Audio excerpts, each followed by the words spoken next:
Hai teman-teman, selamat datang lagi di channel aku, di channel Aaron Official, tempat berbagi informasi menarik tentang seputar informasi CPNS, P3K dan honorer, serta informasi-informasi pengetahuan lainnya. Pada video kali ini saya menyapa seluruh teman-teman pejuang CPNS, P3K dan teman-teman tenaga honorer di seluruh tanah air. Nah, dalam informasi kali ini disampaikan bahwa Kementerian Pan-RB menetapkan 1,28 juta formasi CPNS dan P3K tahun 2024. Honorer K2 sampai non K2 diprioritaskan.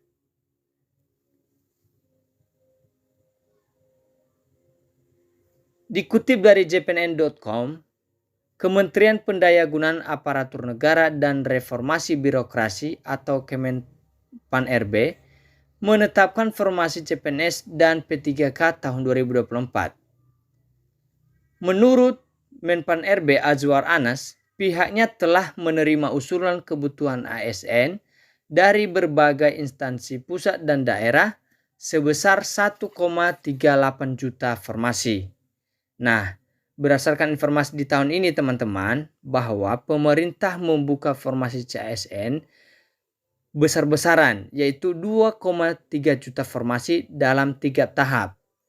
Nah, sampai dengan per hari ini, disampaikan oleh Menteri Pan-RB Azwar Anas bahwa telah menerima usulan kebutuhan ASN dari berbagai instansi pusat dan daerah sebesar 1,38 juta formasi.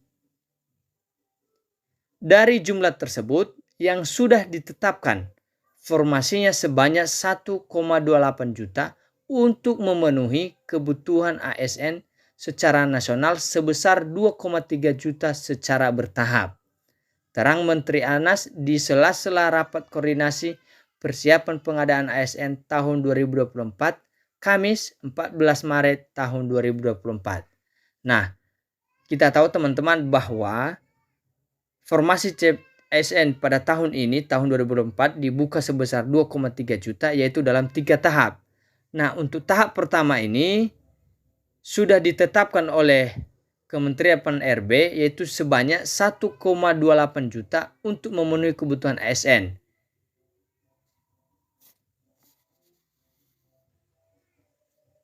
ASN yang dimaksud terdiri atas 2 kategori, yaitu CPNS yang bisa dilamar oleh fresh graduate serta pegawai pemerintah dengan perjanjian kerja atau P3K. P3K diperuntukkan bagi tenaga non-ASN dan ex-honorer kategori 2 yang telah masuk dalam basis data Badan Kepegawaian Negara. Sebab tahun ini jumlah rekrutmen CPNS-nya relatif lebih besar dibanding sebelumnya. Tentu pemerintah juga tetap berkomitmen untuk menuntaskan penataan teman-teman honorer, ujar Azwar Anas. Nah teman-teman semua, dari informasi ini disampaikan bahwa CPNS dibuka lebih besar untuk lulusan baru atau fresh graduate.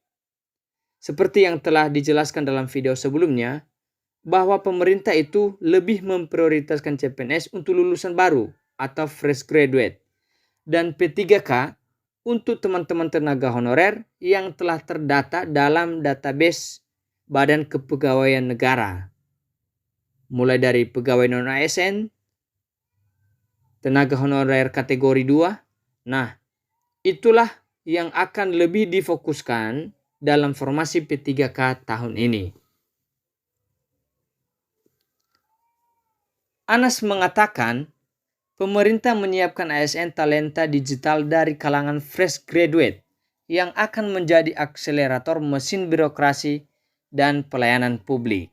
Nah, yang dimaksud daripada akselerator ini adalah dukungan kecepatan, sehingga roda birokrasi dan pelayanan publik pada pemerintahan atau instansi-instansi dari pusat dan daerah lebih cepat untuk mengejar Indonesia Emas 2045. Arah kebijakan rekrutmen ASN talenta digital didesain berdampak mengakselerasi ekonomi lokal dan nasional mulai digital sektor pertanian, perindustrian, pariwisata, produksi UMKM, perdagangan, dan sebagainya.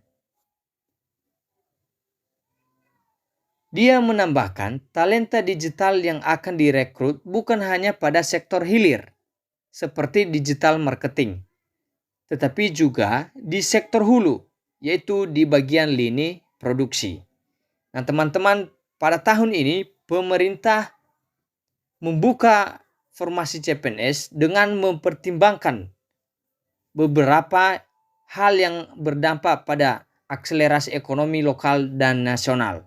Sehingga pemerintah tidak hanya membuka formasi pada sektor hilir seperti digital marketing, tetapi pemerintah membuka formasi di sektor hulu untuk lini produksi.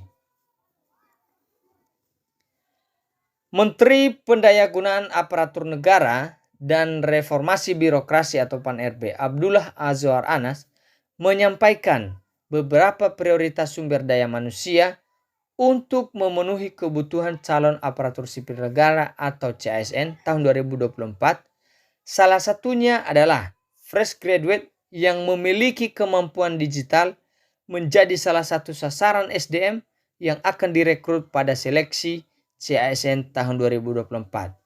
Nah, teman-teman lulusan baru atau fresh graduate mulai dari sekarang dan sudah bisa dipersiapkan talenta-talentanya, hard skillnya, soft skillnya, agar nanti pada perekrutan CPNS tahun 2024 ini mendapat keberuntungan dalam mengikuti seleksi. Jadi sekian teman-teman informasi yang bisa kami sampaikan. Sampai jumpa di video berikutnya. Saya Aaron Laya. Selamat malam dan terima kasih teman-teman semua.